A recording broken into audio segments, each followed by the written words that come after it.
What materials did medieval sculptors use? If you're curious about the materials medieval sculptors worked with, you're about to uncover some fascinating facts. Let's take a journey through the world of medieval sculpture and explore the various materials these artists used. Medieval sculptors were incredibly versatile, working with a range of materials to create their masterpieces. One of the most fundamental materials was stone.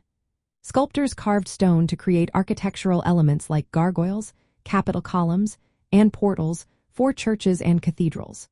They often used limestone, marble, and sandstone, carving detailed scenes from the Bible or symbolic representations of saints, angels, and demons.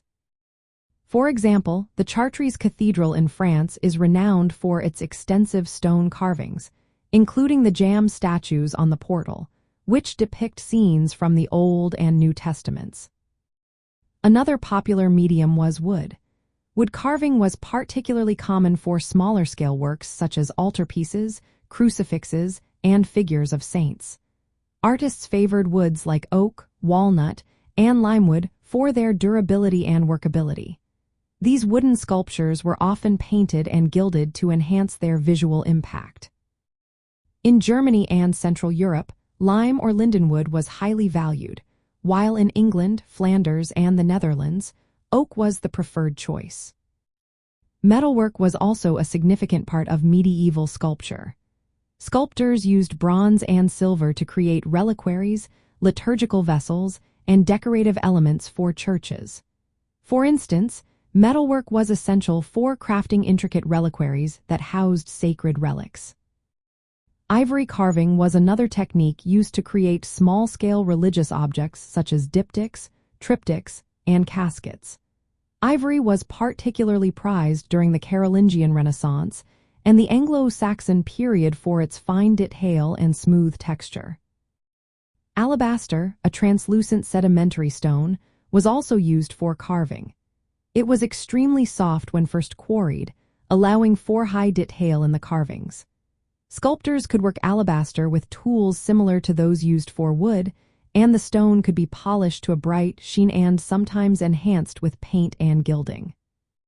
In addition to these materials, the process of creating sculptures involved various techniques. Sculptors might use the additive method, building up their work from the inside out with clay or wax, or the subtractive method, carving away from a block of material.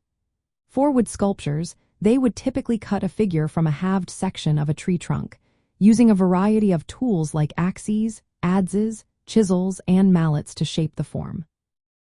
Each material presented its own challenges and opportunities.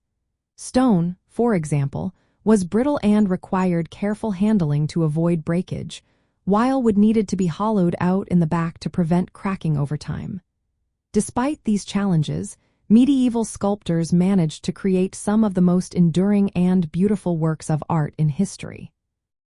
So, the next time you see a medieval sculpture, remember the variety of materials and techniques that went into its creation. From the intricate stone carvings to the delicate ivory and woodworks, each one a testament to the skill and craftsmanship of medieval sculptors.